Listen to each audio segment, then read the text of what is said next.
હાય students, good evening everybody. તો students, આપણે આના આગળના લેક્ચરમાં સંધિ લીધી હતી. કુલ 3 સંધિઓ છે: સ્વર સંધિ, વ્યંજન સંધિ અને વિસર્ગ સંધિ. તો વ્યંજન સંધિ તો આપણે આગળના લેક્ચરોમાં ચલાવી દીધી હતી.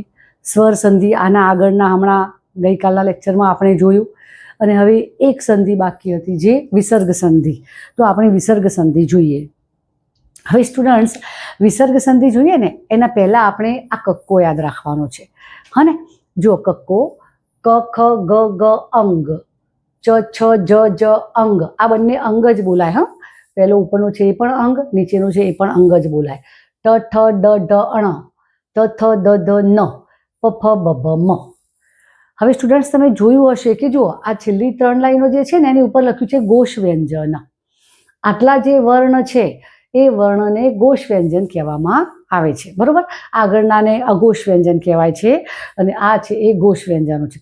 આ ઘોષ વ્યંજનને લગતા શબ્દો આવતા હોય છે ને, એના લીધે આપણે આ ઘોષ વ્યંજન કોને કહેવાય એ લખવું પડ્યું છે. ઓકે, તો હવે જે આપણે વિસર્ગ સંધિ જોવાની છે એ વિસર્ગ સંધિના નિયમો માટે આપણે અકારાંત નામ, આકારાંત નામ, ઈકારાંત, ઉકારાંત, ઐકારાંત નામ, આવા બધા નામોનો ઉપયોગ કરવાનો છે. હા, તો એ નિયમોમાં આપણે સૌથી પહેલો જોઈએ. જો 6 નિયમો છે એમ તો. હા, પહેલો છે એ અકારાંત નામવાળાના હશે, બીજો છે તે આકારાંત નામનો છે, ત્રીજો ઈકારાંત, ઉકારાંત, એકારાંત, ઐકારાંત નામનો છે, પછી ચોથા નંબરનો છે સહ કે એશહ પછી આવતો હોય એનો છે. બરોબર, પછી પાંચમો વિસર્ગ પછી ચ છ ટ ઠ ટ ત ઠ આ શબ્દો આવેલા હોય એ નિયમ છે. અને છઠ્ઠો છેલ્લો છે જે વિસર્ગ વગરનો નિયમ છે. ઓકે, તો આપણે 6 નિયમો આ અહીંયા જોવાના છે. તો સૌથી પહેલો આપણે હવે શરૂ કરીશું અકારાંત નામવાળો નિયમ. શું છે એમાં?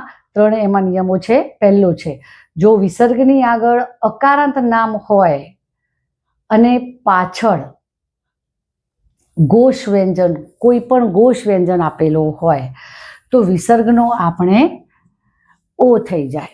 કેવી રીતે? જો સ્ટુડન્ટ્સ, એક્ઝામ્પલમાં નમઃ પ્લસ નમઃ. તો વિસર્ગની આપણે છે ને પ્લસની આગળનું જ જોવાનું સ્ટુડન્ટ્સ. હે ને, પ્લસની પાછળનાને કંઈ લેવા દેવા ને, પાછળનાને તો આપણે જોડવાનું છે આની સાથે. હે ને, તો વિસર્ગ તમારે કયો જોવાનો? પ્લસની આગળનો જે વિસર્ગ આવેલો હોય એ જોવાનો. આ પાછળના નામવાળાને વિસર્ગની લેવા દેવા છે નહીં આપણે, એ તો એમના એમ લખવાનો. તો જોઈએ નમઃ પ્લસ નમઃ. તો એમાં જે પ્લસની આગળનો નમઃ છે ને એ તમે જો અકારાંત છે. અકારાંત આપણે કયું હતું? શું કહ્યું હતું? અકારાંત નામ કોને કહેવાય?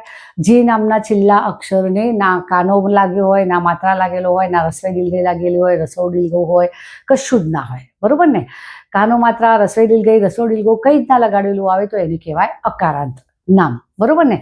તો જો નમઃ પણ અકારાંત કહેવાય. મિત, કોઈ છોકરાનું નામ મિત હોય ને તો મિત પણ અકારાંત નામ છે. તો પ્લસની આગળ બંને અકારાંત છે. અકારાંત નામ છે ને પાછળ કોઈ પણ ઘોષ વ્યંજન આપેલો હોય. ઘોષ વ્યંજન જો પાછળનો પ્લસ પછીનો અક્ષર જોવાનો. આપણે વિસર્ગ પછીનો એટલે ન આવે ને, અહીંયા આ ન છે અને આ અહીંયા ગ છે. તો જો અહીંયા છે ન અને અહીંયા છે ગ. આ બંને જે વર્ણ છે ન અને ગ એ બંને ઘોષ વ્યંજનના જ ખાનામાં આવેલા છે. હે ને, તો અકારાંત નામ છે આગળ, પાછળ ઘોષ વ્યંજનો આપેલા છે. તો આપણે વિસર્ગનો ઓ કરવાનો. મતલબ કેવું થશે? જો પહેલો નમો અને પછી નમઃ. અને નમો વિસર્ગ નીકળી જાય ને ઓ થઈ જાય, કાનો માત્રા. એ પ્રમાણે મિતનું થશે મીતો અને પછી ગચ્છતિ. ખબર પડી ગઈ સ્ટુડન્ટ્સ? હવે આપણે અકારાંત નામનો બીજો નિયમ જોઈએ. જો વિસર્ગની આગળ અ હોય અને પાછળ પણ અ હોય, આગળ પણ અકારાંત નામ અને પાછળ પણ અ આપેલો હોય. જો આગળ અકારાંત નામ છે યશઃ, રાજઃ, હે ને, આગળ અકારાંત નામ હોય, પાછળ પણ આ પ્લસ પછી જો અ આપેલો છે, હે ને, તો વિસર્ગની આગળ અ અને પાછળ પણ અ હોય તો વિસર્ગનો ઓ કરવાનો. આની જેમ નમનું નમો તો કર્યું ને, મિતનો મિતો કર્યો, એ પ્રમાણે વિસર્ગનો ઓ કરવાનો અને પાછળના અનો અવગ્રહ કરવો. અવગ્રહ એટલે આવો આમ લાંબો તૂતળો આપેલો હોય ને એસ, ગોળાકારમાં ના હોય, તો આને અવગ્રહ કહેવાય. તો એનો અવગ્રહ કરવાનો. 2 નિયમો આમાં ફોલો કરવાના. કેવું કે જો આ યશઃ છે ને, તો યશઃનું કરી દઈશું આપણે યશો, કારણ કે વિસર્ગનો ઓ થઈ જાય છે, હે ને. વિસર્ગનો ઓ કર્યો. હવે પાછળ જે અ છે એ અ કાઢી નાખીને એનો અવગ્રહ કરો. મતલબ યશો અ ગ છ ત, આ પ્રમાણે થઈ ગયું. બરોબર ને. સળંગ લખો તો પણ વાંધો નહીં. યશો અગચ્છત. બીજો જોઈએ રાજઃ અનમત, તો રાજનું શું થઈ જશે? રાજો. રાજો. હવે પાછળ અ છે એનો અવગ્રહ કરી દો. અનમત, રાજો અનમત. ઓકે, તો આ બીજો નિયમ થયો. અને આ મોસ્ટ આઈએમપી નિયમ છે. આ જે સેકન્ડ નંબરનો બીનો છે ને, પહેલા 2 તો બહુ જ ધ્યાન રાખવાના. એમાં પણ આ જે બીનો નિયમ છે કે વિસર્ગનો ઓ કરવો ને પાછળના અનો અવગ્રહ કરવો, આ તો મોસ્ટ આઈએમપી છે, બહુ જ આવે છે. ધ્યાન રાખજો, યાદ રાખજો. પછી સી આવ્યો. જો વિસર્ગની આગળ અકારાંત નામ હોય અને પાછળ અ સિવાયનો કોઈ પણ સ્વર હોય તો વિસર્ગ નીકળી જાય. એટલે કેવું જુઓ, અહીંયા વિસર્ગની આગળ પૂનમ નામ છે. પૂનમ અકારાંત કહેવાય. છેલ્લા અક્ષરને કશું કાનો માત્રા રસોઈ ગઈ નથી. પૂનમ અકારાંત છે. બીજું પણ નામ છે રોનક. રોનક પણ અકારાંત છે, હા ને. પણ પાછળના અક્ષરો જુઓ, પાછળ શું છે? ઈ આપેલો છે. ઈચ્છતી. અને બીજો શબ્દ છે આગચ્છત. આ આપણે શું નિયમ છે? અકારાંત નામ હોય પણ પાછળ અ સિવાયનો બીજો કોઈ પણ સ્વર હોય, અ સિવાયનો કોઈ પણ સ્વર હોય ને, તો વિસર્ગને કાઢી નાખવાનો. મતલબ કે પાછળ અ નથી આપેલું, જુઓ ઈ છે, આ છે, તો આપણે શું લખવાનું? વિસર્ગ વગરનું લખી દેવાનું. પૂનમ ઈચ્છતી. છૂટા છૂટા શબ્દો લખી દેવાના આપણને. એ પ્રમાણે અહીંયા થશે રોનક આગચ્છત. આગચ્છત થઈ ગયો. ઓકે, કારણ કે વિસર્ગની પાછળ અ સિવાયનો સ્વર આપેલો છે. આ ઈ ઓ એ ಐ કોઈ પણ સ્વર આવેલો આવે ને તો વિસર્ગને કાઢી નાખવાનો, અકારાંત નામવાળાના. તો સ્ટુડન્ટ્સ, આપણે અકારાંત નામ હોય વિસર્ગની આગળ તો આપણે વિસર્ગનો શું કરીએ છીએ એ આપણે 3 નિયમો જોયા, હા ને. હવે સેકન્ડ નંબરમાં આવશે આકારાંત નામ. વિસર્ગની આગળ આકારાંત નામ આપેલું હોય તો શું કરવું તે. તો જુઓ, જો વિસર્ગની આગળ આકારાંત નામ હોય અને પાછળ કોઈ પણ વર્ણ હોય, પછી તો આગળ આકારાંત નામ આપેલું હોય ને પાછળ કોઈ પણ વર્ણ હોય તો વિસર્ગને કાઢી નાખવાનો. આકારાંતનો એક જ નિયમ છે, બસ. આકારાંત નામ આપ્યું વિસર્ગની આગળ તો વિસર્ગને આપણે કાઢી નાખવાનું. હા, તો અહીંયા જો મયુરાહા નૃત્યંતી. મયુરા આકારાંત છે ને, કાનો લાગેલો છે. ગીતા આકારાંત છે. તો વિસર્ગની આગળ મયુરા નૃત્યંતી આપેલો છે, તો હવે આપણે શું કરીશું? મયુરા. મયુરા. વિસર્ગ કાઢી નાખ્યો, આકારાંત છે. પાછળ નૃત્યંતી, પાછળ કોઈ પણ હોય શબ્દ પણ આપણે આકારાંત છે તો નીકળી જ જાય. નૃત્યંતી. એ પ્રમાણે આમાં પણ ગીતા ગાયંતી. મોર નાચે છે, ગીતા ગાય છે. બરોબર. ચલો, પછી ત્રીજો નિયમ આવી ગયો. પહેલો અકારાંત હતો નામ. અકારાંત નામવાળાના 3 નિયમો જોયા આપણે. હા, વિસર્ગનો ઓ થઈ જાય, પાછળ અ આપેલો હોય તો એનો અવગ્રહ થઈ જાય, અને વળી પાછળ અ સિવાયનો કોઈ પણ સ્વર હોય તો વિસર્ગ નીકળી જાય. આ 3 નિયમ અકારાંતના જોયા. બીજો નિયમ આકારાંતનો એક જ નિયમ છે, જેમાં છે આકારાંત નામ હોય તો વિસર્ગને આપણે કાઢી નાખવાનો. ત્રીજો આવે હવે અકારાંત અને આકારાંત સિવાયના. હા, હવે નામ ઈકારાંત, ઉકારાંત, એકારાંત, ઐકારાંત, ઓકારાંત એવા. તો આપણે અ કે આ સિવાયના જેટલા પણ હોય ને સ્વર, એ બધાના એકારાંત નામ આપેલા હોય તો શું કરવાનું? જો નિયમ, જો વિસર્ગની આગળ અકારાંત કે આકારાંત સિવાયના કારાંતનું નામ હોય તો, અકારાંત અને આકારાંત તો આપણે એ નિયમ લખેલા છે, એ પ્રમાણે વર્તવાનું. પણ અકારાંત અને આકારાંત સિવાયના કોઈ પણ આપેલા હોય વિસર્ગની આગળ તો આપણે વિસર્ગનો ર કરી દેવો અથવા અર્ધચંદ્રાકાર કરી દેવો. હવે જો અહીંયા મતિહી પ્લસ પઠતી, તો વિસર્ગની આગળ અકારાંત નામ છે, આકારાંત છે નથી. કયું છે આ? મતિ. ઈકારાંત નામ છે. અને ઈકારાંત નામ છે એટલે આપણે શું કરવાનું? હવે આ જે વિસર્ગ છે ને એનો ર અથવા અર્ધચંદ્રાકાર. હવે પ્રશ્ન થાય કે આ વિસર્ગની જગ્યાએ ર લઉં કે અર્ધચંદ્રાકાર. જો આપણે નોંધ લખેલી છે સ્ટુડન્ટ્સ, જો પ્લસ પછી આ પ્લસની નિશાની છે, જો પ્લસ પછી વ્યંજન હોય તો તેની ઉપર અર્ધચંદ્રાકાર કરવો. આપણે અહીંયા તમે જુઓ મતિહી પ્લસ પઠતી પ્લસ પછી પ વ્યંજન છે ને, હને પ્લસ પછી પ વ્યંજન છે, તો આપણે ર લેવું કે અર્ધચંદ્રાકાર એમાંથી નક્કી થઈ ગયું. પાછળ વ્યંજન હોય તો અર્ધચંદ્રાકાર કરો. મતલબ જવાબ કેવું બને? મતિ પ ઉપર અર્ધચંદ્રાકાર પઠતી પઠતી મતિર પઠતી. મતિ ભણે છે, મતિ નામની છોકરી ભણે છે, એમ કે મતિર પઠતી. આની જગ્યાએ આપણે ર લેવાનો હતો, જે રના માટે અર્ધચંદ્રાકાર લીધો પાછળના અક્ષરની ઉપર. પાછળ વ્યંજન હોય ને, પ્લસ પછી વ્યંજન હોય ને, તો તેની ઉપર અર્ધચંદ્રાકાર કરી દેવાનો. હવે બીજું જુઓ, ચિંટુ પ્લસ આગચ્છત, આ ઉકારાંત નામ આવ્યું હે ને. તો હવે અહીંયા ઉકારાંત નામ છે એટલે આનો ર કરીશું. પણ ર લેવું કે અર્ધચંદ્રાકાર એનો નિયમ છે જુઓ, પ્લસ પછી સ્વર હોય તો રમાં તે સ્વર ઉમેરી દેવો. મતલબ જો અહીંયા પ્લસ પછી આ આપેલો છે હે ને, તો આપણે આ વિસર્ગની જગ્યાએ આપણે ર તો વિચારવાના જ છીએ ને, તો ર ખોડો છે, રમાં આ ઉમેરીએ તો શું બનશે? રા. મતલબ થશે ચિંટુ રાગચ્છત. બરોબર ને? આ પણ બહુ મોસ્ટ આઈએમપી છે. ર કે અર્ધચંદ્રાકાર વાળો પણ મોસ્ટ આઈએમપી છે. આ બી વાળો વધારે આવે છે, આ પણ બહુ જ આવે છે, અને જે આ જે 5મા નંબરનો છે એ પણ બહુ જ આવે છે. આ ત્રણ તો મોસ્ટ આઈએમપી એટલે મોસ્ટ આઈએમપી છે, હોય જ છે. તો આપણે આમાં મતિર પઠંતી લખ્યું, ઇકારાંત નામ હતું એટલે. અહીંયા ઉકારાંત નામ છે તો ચિંટુ રાગચ્છત લખ્યું. રાગચ્છત કેમ એવું કર્યું? કારણ કે પાછળ આ હતો, તો આ ર હોય એમાં ખોડો ર કરેલો હોય ને, આનો ખોડો ર કહેવાય, એમાં આ ઉમેરો તો રા થઈ ગયો. હવે તૈહી પ્લસ એવ તો ઐકારાંત છે. તૈહી એટલે ઐકારાંત આવ્યો હે ને, ઐકારાંત છે. તો આનો ર વિચારો, પણ ર પછી પાછળ સ્વર આવેલો છે હે ને, તો આ ઉમેરી દો. રમાં એ ઉમેરો તો રમાં એ ઉમેરી તો શું થશે? રે. મતલબ તૈ રે વ થઈ ગયો. હા સ્ટુડન્ટ્સ, ખબર પડી ગઈ હવે આમાં અર્ધચંદ્રાકાર ક્યારે લેવાશે? જ્યારે પ્લસ પછી વ્યંજન આપેલો હશે તો આપણે એની ઉપર અર્ધચંદ્રાકાર કરી દેવાનો.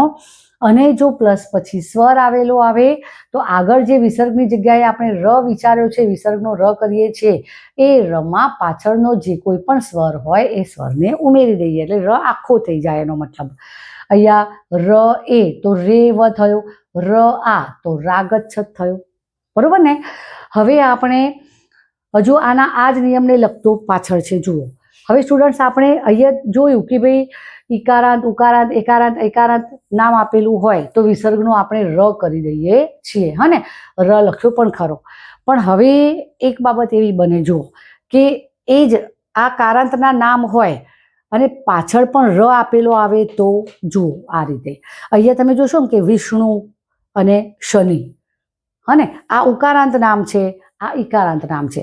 તો ઉકારાંત, આ ઉકારાંત અને ઇકારાંત નામ છે, તો આપણે આમાં વિસર્ગનો ર કર્યો હતો ને, તો નિયમ તો અહીંયા એ જ લાગુ પડવાનો છે. આ જ નિયમ છે સ્ટુડન્ટ્સ. આ જે ત્રીજો છે ને એનો એ અને બી બંને નિયમો એકને જ લાગુ પડે છે. તો ઉકારાંત નામ છે, ઇકારાંત નામ છે, તો આ વિસર્ગની જગ્યાએ આપણે ર વિચારવાનો છે હે ને. તો હવે તમે અહીંયા જુઓ કે ભાઈ આ વિસર્ગની જગ્યાએ ર મૂક્યો, આપણે આ વિસર્ગની જગ્યાએ ર મૂક્યો. આ ર વિસર્ગનો પણ ર ખોડો થયો અને પાછળ પણ ર છે જુઓ, પ્લસ પછી ર આપેલો છે. બે ર થયા કે નહીં? હા, આમાં તો આપણે એવું હતું કે બીજો કોઈ પણ વ્યંજન હોય તો અર્ધચંદ્રાકાર કરી દઈએ, સ્વર હોય તો ઉમેરી દઈએ, પણ પાછળ ર આપ્યો હોય તો શું કરવું આપણે? હા, જો પાછળ ર આપેલો હોય ને, લખ્યું છે જુઓ, જો પ્લસ પછી ર આવેલ હોય તો, અહીંયા જો આ પ્લસ પછી ર આવેલો છે ને, આગળ તો આપણે ર વિચાર્યો છે વિસર્ગનો, પણ પાછળ પણ બીજો ર આવેલો છે, બે ર થયા આવેલો હોય તો વિસર્ગને કાઢી નાખવાનો. વિસર્ગ તો આપણે આમાં નીકળી જ જશે, હા, ખોડો ર કરીએ એટલે, અને એની આગળના સ્વરને દીર્ઘ બનાવી દેવો. મતલબ કેવો કે આપણે આ વિષ્ણુ તો વિષ્ણુ દીર્ઘ કરી દેવાનું હે ને. અને પછી લખી દેવાનું રક્ષતી. એટલે બે ર ભેગા ના થયા, હા ને? બે ર ભેગા થાય તો લખવું કઈ રીતે? આ ર ખોડો છે, આ આખો ર છે, હે ને? પછી કઈ આ રની ઉપર અર્ધચંદ્રાકાર તો ના જ કરી શકાય ને, હા ને? હવે શનિ પ્લસ રમતી, તો એમાં પણ આપણે એ જ રીતે કરવાનું છે. શું કરીશું આપણે? શનિ દિલગઈ કરી દીધું. જો રસવઈ હતી ને તો દિલગઈ કરી દીધી, અને પછી પાછળ રમતી લઈ લઈએ. ઓકે, તો આ ત્રીજા નંબરનો જે નિયમ છે, ઇકારાંત, ઉકારાંત, એકારાંત, ઐકારાંત, એના પછી વિસર્ગ આપ્યો હોય તો આપણે ર કે અર્ધચંદ્રાકાર કરીએ છીએ.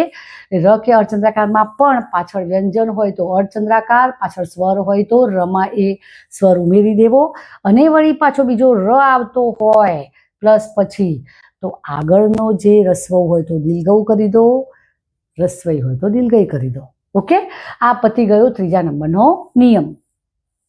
ચોથો આવ્યો, સહ કે એષ પછી અ સિવાયનો બીજો કોઈ પણ વર્ણ હોય, વર્ણ એટલે અક્ષર સ્ટુડન્ટ્સ, હા ને?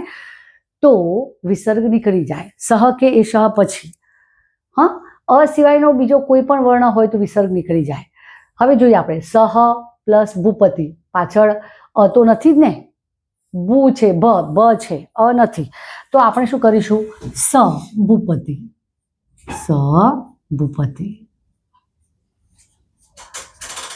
એ પ્રમાણે એષ ખલુ, પાછળ અ નથી, જુઓ એષ પછી ખલુની આગળ અ નથી આપેલો, તો એનો આન્સર આપણે શું આવી જશે? એષ ખલુ. બરોબર ને? પણ સ્ટુડન્ટ્સ આમાં ધ્યાન આપો. જુઓ અહીંયા શું છે? સહ પ્લસ અપી છે. આપણે શું કહેલું છે? સહ કે એષ પછી અ સિવાયનો બીજો કોઈ પણ વર્ણ હોય તો વિસર્ગ નીકળી જાય. પણ જો અ આપેલો હોય તો શું કરવું? અ આપેલો હોય તો સ્ટુડન્ટ્સ યાદ કરો, કયો નિયમ આવી ગયો? આ આગળ અકારાંત છે નામ, પાછળ અ આપેલું છે. આ બીજા નંબરનો નિયમ જુઓ તમે, હા ને?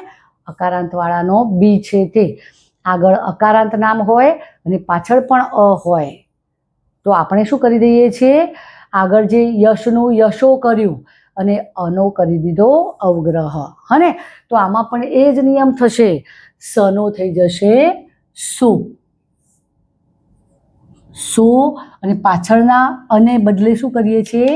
અવગ્રહ, સો અપી, હા ને? સો અપી થઈ ગયું. મતલબ કે જો પાછળ અ આવે છે તો આ સેકન્ડ નંબરનો જે છે એ નિયમ લાગુ પડી જાય, અકારાંતનો સેકન્ડ નંબરનો. પાછળ અ નથી આવતો તો એનો પોતાનો નિયમ છે કે ભાઈ અ નથી તો વિસર્ગને કાઢી નાખો, બસ એક જ નિયમ.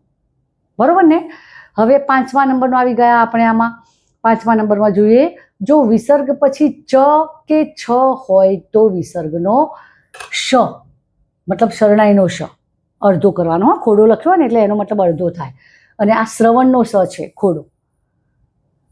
તો આપણે હવે આ નિયમ કયો લખીએ છીએ ખબર છે સ્ટુડન્ટ્સ? હવે આ ઘોષ વ્યંજન વાળો નિયમ નથી, એના આગળના જે શબ્દો છે ને અઘોષ વ્યંજન વાળા એ લઈએ છીએ. આ ચ, છ, ટ, ઠ, ત, થ, આ ત્રણ ના લઈએ છીએ આપણે નિયમ. બરોબર ને?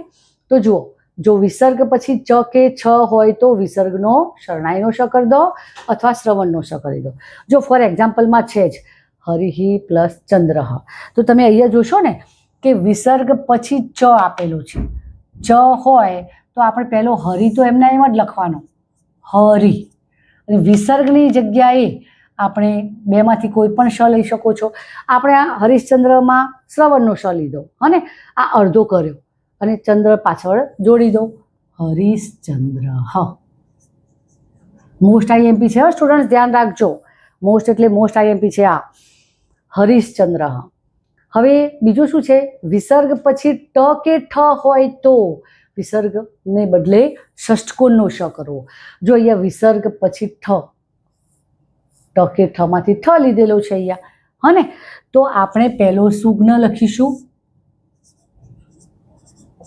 હવે પાછળ ઠ છે, ઠના લીધે આ વિસર્ગની જગ્યાએ કયો અડધો કરીશું આપણે? સ, તો ષષ્ઠકોણનો શ અડધો કરો, અડધો ષષ્ઠકોણનો સ કર્યો, પાછળ ઠાકુર જોડી દો,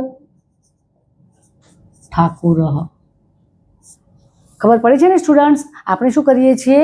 પાછળના જે અક્ષરો જોઈએ છે એ પ્રમાણે અહીંયા અડધો શ લઈએ છીએ. ઓકે. ત્રીજો શું છે, વિસર્ગ પછી ત કે થ હોય, મતલબ આ રહ્યા ને આપણે ચ છ જોયો, ટ જોયો અને ત થ આવ્યા. હવે વિસર્ગ પછી ત કે થ હોય તો વિસર્ગનો સસલાનો સ થઈ જાય. તો અહીંયા જુઓ, ગંગાયા પ્લસ તીરે, પાછળ જુઓ તમે ત પાછળ પછી કહેલું છે સ્ટુડન્ટ્સ, એટલે પછી કહેલું હોય ને એટલે પાછળનો નિયમ. આગળના બધા જ નિયમો જે જોયા ને એ વિસર્ગની આગળના શબ્દો જોતા હતા આપણે. અકારાંત નામ છે, આકારાંત નામ છે, ઈકારાંત નામ છે, અને આગળના બધા નિયમોમાં વિસર્ગની આગળના નામ જોયા હતા. જ્યારે આ નિયમમાં વિસર્ગની પછીનો અક્ષર જોવાનો છે, પ્લસ પછીનો અક્ષર જોવાનો છે. તો અહીંયા તમે વિસર્ગ પછી ત આપેલો છે ત, તો આપણે વિસર્ગના જગ્યાએ અડધો સ કરવાનો થશે. પહેલું લખી દઈએ આપણે ગંગાયા, આટલું ગંગાયા લખી દીધું. હવે આપણે આ સ અડધો કરો, સ અડધો કર્યો, તીરે જોડી દો, ગંગાયા સ્થિરે, થઈ ગયું ને. ઓકે. હવે આપણે છઠ્ઠા નંબરનો નિયમ આવ્યા. છઠ્ઠા નંબરનો છેલ્લો નિયમ છે હવે આમાં સંધિ જોડોવાળામાં. આ વિસર્ગ વગરનો નિયમ છે સ્ટુડન્ટ્સ. આ એ કે ઓ પછી અ હોય તો એક અવગ્રહ કરવાનો, અને આ એ કે ઓ પછી આ હોય તો બે અવગ્રહ કરવાના. કેવી રીતે જુઓ, કદા પ્લસ આગત્ય. તમે જુઓ આ કદા આ આપેલું છે ને, અહીંયા આ રહ્યું જુઓ, એના પછી અ હોય તો એક અવગ્રહ અહીંયા, હા, આ હોય તો બે. તો જો કદા પછી આ આપેલું છે, મતલબ આપણે શું કરવું પડશે, કદા આ છે એટલે બે અવગ્રહ કરો, હા, કદા આગત્ય, હા, કદા આગત્ય. આને આ જ બોલાય. એક અવગ્રહ હોય ને તો એને અ બોલાય, અને બે અવગ્રહ કરો ને તો એને આ બોલાય, એવું હોય. એટલે આપણે આ શબ્દને તમે જ્યારે બોલશો ને કદા આગત્ય, તો આમાં પણ કદા આગત્ય જ બોલાશે, કદા આગત્ય, કારણ કે બે અવગ્રહો છે. હવે જુઓ વને અસ્મિન, તો વને એ આપેલું છે હે ને, એના પછી અ હોય તો એક અવગ્રહ, જો અહીંયા અ આપેલો છે તો આપણે લઈશું અહીંયા વને એક અવગ્રહ કરીએ, અસ્મિન, બરોબર. હવે જોઈએ લોકો અયમ, લોકો ઓ આપેલું છે ને છેલ્લો અક્ષર, તો એક અવગ્રહ કારણ કે અ આપેલું છે, લોકો અયમ. ઓકે. આ વિસર્ગ વગરનો નિયમ છે સ્ટુડન્ટ્સ. પણ શું છે કે ઘણાને આ અવગ્રહ ક્યારે આવે ને એનો ઉપયોગ કેવી રીતે થાય એ આપણે નિયમ અહીંયા લઈ લીધેલો છે ને, આ પણ સંધિમાં આવે છે. હા, કોઈક વખતે આવી જાય છે. હવે સ્ટુડન્ટ જોઈએ આપણે, જુઓ આ બધા જે નિયમો લીધા ને સંધિ જોડોના હતા હે ને. આ જુઓ પ્લસ પ્લસ આપેલા હતા, આપણે એને ભેગા કર્યા, હા ને. હવે સંધિ છોડો તો ઊંધું લેવાનું છે. સંધિ છોડોમાં જુઓ ઓને બદલે વિસર્ગ કરવો. અહીંયા જુઓ તમે આ નમો નમઃ આપેલું આવે, હા, તો ઓને બદલે વિસર્ગ કરો તો નમઃ થઈ ગયો, નમઃ થઈ ગયું કે નહીં, હા. ઓને બદલે વિસર્ગ કરવો, અને પાછળ અવગ્રહ હોય ને તો અવગ્રહને બદલે અ કરવો, તો અવગ્રહને બદલે અ કરવો એટલે આ નિયમ આવી ગયો પાછો, હા ને. જો અહીંયા યશો આ રીતે આપે હોય, યશો અગચ્છત, તો યશોનો યશઃ થઈ જાય, કારણ કે ઓનો આપણે વિસર્ગ કરવાનો છે ને, તો યશોનો યશઃ, અને અવગ્રહ જે છે એ કાઢીને અ કાઢ દો, સાદો અ કરો, અગચ્છત. એ પ્રમાણે જો રાજો અનમત, તો રાજોનો રાજઃ થશે, અને અવગ્રહનો અ કરી દો તો અનમત થયો. એટલે આ પહેલો નિયમ જે છે આ બે નિયમો ભેગા કરીને આપેલો છે, હા ને. આમાંથી જ છે બીજો નિયમ, ર કે અર્ધચંદ્રાકારને બદલે વિસર્ગ કરી દેવો. કયો નિયમ આવ્યો? આ ઈકારાંત ઉકારાંત નામ વાળું છે ને તે. ર કે અર્ધચંદ્રાકાર, જો અહીંયા અર્ધચંદ્રાકાર આપેલું છે હે ને, તો અર્ધચંદ્રાકાર કાઢીને વિસર્ગ કરવાનો. વિસર્ગ ક્યાં કરવાનો? એની આગળ. અહીંયા મતિહી, મતિર પઠતી છે ને, તો મતિહી અને પછી પઠતી, સાદું થઈ ગયું. વિસર્ગ કાઢી નાખ્યો અને એની આગળ શું મૂકી દીધો? સોરી, અર્ધચંદ્રાકાર કાઢી નાખ્યો, એની આગળ મૂકી દીધો વિસર્ગ. હવે અહીંયા જો ચિંતો રાગચ્છત, ર કાઢો, રા છે ને રા, તો આ થઈ જશે, હા. ચિંતો આગચ્છત, તો રને બદલે લખ્યું છે ને ર કે અર્ધચંદ્રાકારને બદલે વિસર્ગ કરી દેવો. પછી તૈ રેવ આવે માનો, તો ર કાઢો, તૈહી થયો, રે એટલે એનો એ બાકી રહે ને, તો તૈહી એવો થયો. ઉલટું છે આમાં, જે આપેલું હોય ને એના કરતાં ઊંધું લેવાનું છે સ્ટુડન્ટ્સ. ત્રીજો નિયમ જુઓ, ખોડો શ, ખોડો શ, ખોડો શ કે ખોડો સ હોય તો એના બદલે વિસર્ગ કરી દેવાનો. મતલબ કે આ અડધા આપેલા હોય, અડધા એટલે કયો નિયમ આવી ગયો? 5મા નંબરનો નિયમ આવી ગયો. હરીશચંદ્ર લખેલું છે જુઓ, તો હરીશચંદ્રમાં અડધો શ આપેલો છે, કાઢી નાખીએ, એની જગ્યાએ વિસર્ગ કરી દો તો હરિચંદ્ર થઈ જાય.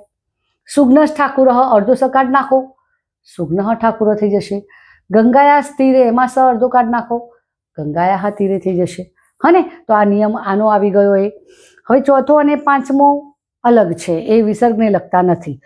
દનો ત કરી દેવો, દ આપેલું આવે ને તો દનો ત કરી દેવાનો. જો એક્ઝામ્પલ પશ્ચાદપી આવું આપેલું છે, પશ્ચાદપી આપેલું છે તો આપણે સંધિ છૂટી પાડવી હોય ને તો પ ચા ત પ્લસ જો દનો ત કરી દીધો, દનો ત કર્યો, આ દ આખો જ આવે ને, દનો ત કરવાનો અને દ એટલે એનો અ રહે ને, અ પી. આ દો હોય ને દો તો અહીંયા ઓ લખવાનો, દી તો ઈ લખવાનો, દમાં જે સ્વર આવેલો હોય એ સ્વર આપણે પાછળ લખાય. પશ્ચાત અપી થયો. એ પ્રમાણે છેલ્લો એક નિયમ, ઘણી વખતે આવા જોડાક્ષર આપેલા આવે, ડબલ ન, ડબલ લ, ડબલ પ આવા શબ્દો આવેલા હોય છે.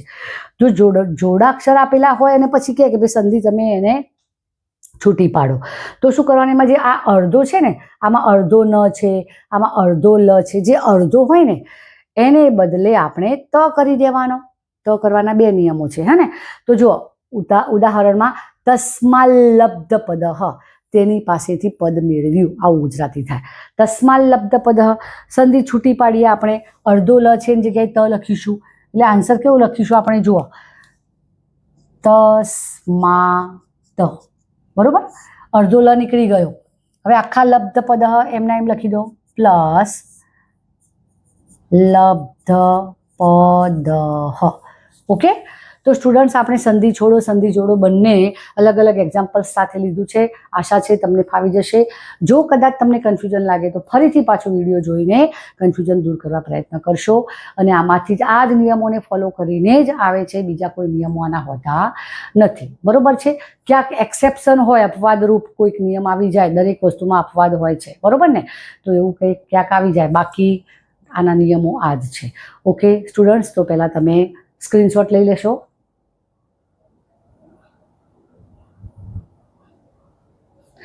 ઓકે સ્ટુડન્ટ્સ, જો તમને મારો આ વિડીયો ગમ્યો હોય તો લાઈક કરજો, શેર કરજો અને સબસ્ક્રાઈબ કરજો.